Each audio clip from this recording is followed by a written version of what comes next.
SEAL Team back with another episode, season 5. I cannot emphasize this enough. I like that we get a lot more of the characters' lives in this show than we do in a lot of other shows. A lot of the other shows that I like to watch, we just don't get enough of their backstory. I love that aspect of the show, and I think it is crucial to telling the story of the frogmen in this show as it pertains to real life. Because real life isn't always what happens outside the wire. It's also what happens over, at home. So I love it.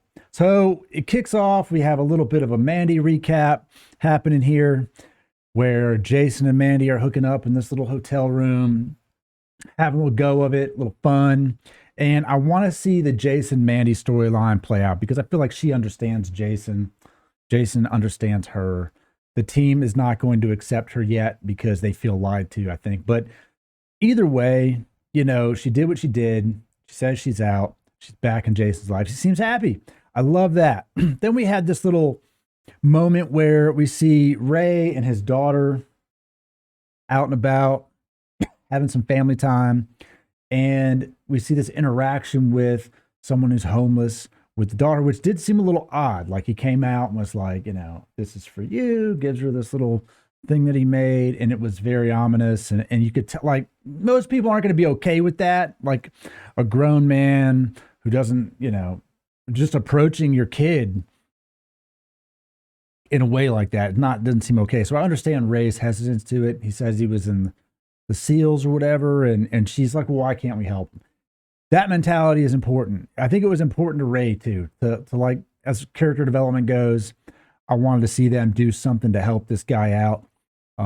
We move on over there and we see, the issue with Sonny, trying to do everything he can to be the best at. And I love to see Sonny's character develop in this show, to be a better father, just to be more than just a grunt, more than just gun blazing, toting, machine gun killer out there. I want to see Sonny try to be the best Sonny that he can be.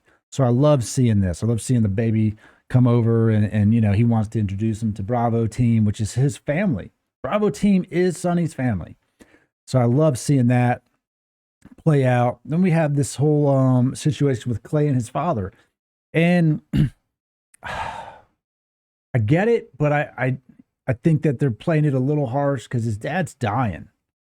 And his dad's being a complete asshole and, coming off as very selfish in the matter. Like, this is my life. If I don't want to do that, if I don't want to play the odds, whatever. And Clay's just not Clay wants his dad to fight for something for once in Clay's life, right? To be a part of Clay's life. All right, well, you're dying. All right, well, Clay's going to have his own family and his dad's just going to what?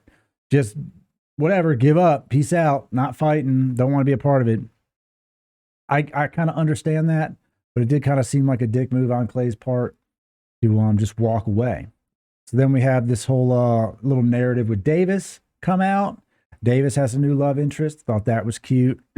We see the guys get together at Ray's to celebrate, meet the baby that is Sonny's daughter. And then we also have the whole Stella pregnancy kind of come out, which is a little overshadowed. The guys get spun up. They're out into this mission. And this mission was pretty important to me on the development of Jason Hayes' character. They have an objective. And we've seen this kind of play out over the last few episodes where things are not as cut and dry for Jason as they used to be. Mission objective, go get the HVT, pull him out, end of mission. This guy doesn't want to leave his asset behind.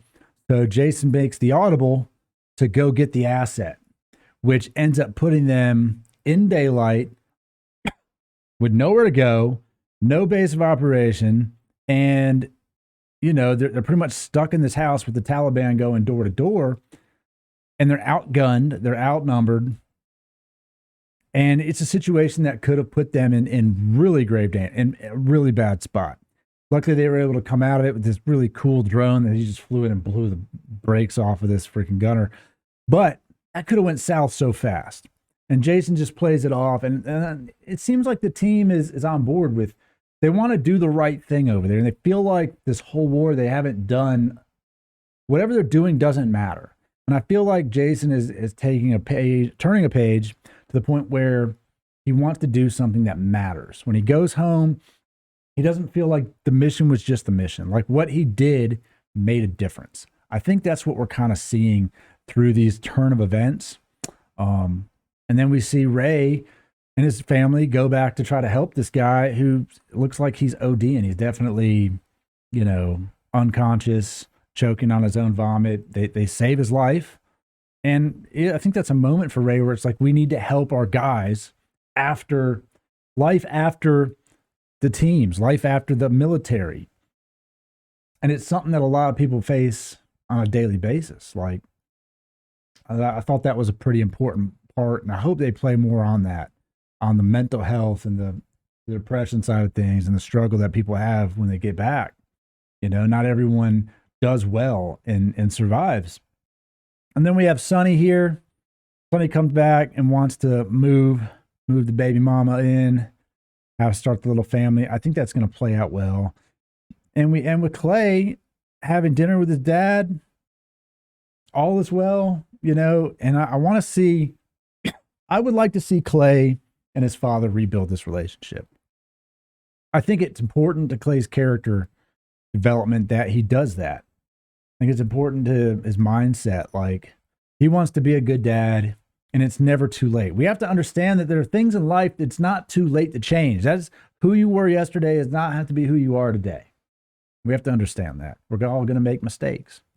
And we end the show here with Jason giving Mandy a call because his daughter said they were happy, and it should be. Overall, it's a great episode. I think it was a good character development episode, and those are the ones I like the most, where we really get to see these people in their life just change, and we get a little bit more attached to them every time we see them. You know, just them outside, it's them operating. It's fun. It's a cool part of the show, but it's not what you turn on to keep. It's not what brings you back every time. It brings you back to see, like, man, how is Clay going to react to Stella being pregnant? How is Sonny going to react to being a dad who has to leave his kid all the time? How is, you know, Ray doing out after being tortured and with his family dynamic? And all of those things are what I like the most about it, that it ties it all together and we still get to see them operate. And some of those things from home translate to them operating, and some of the things operate and translate to home. And I think that's one of the things that makes the SEAL Team a great show. So thank you for watching this video. Click the like button, subscribe to the channel, leave some comments of things you'd like to talk about or discuss, show some appreciation for the show, the guys who put on the show, and we'll see you on the next one.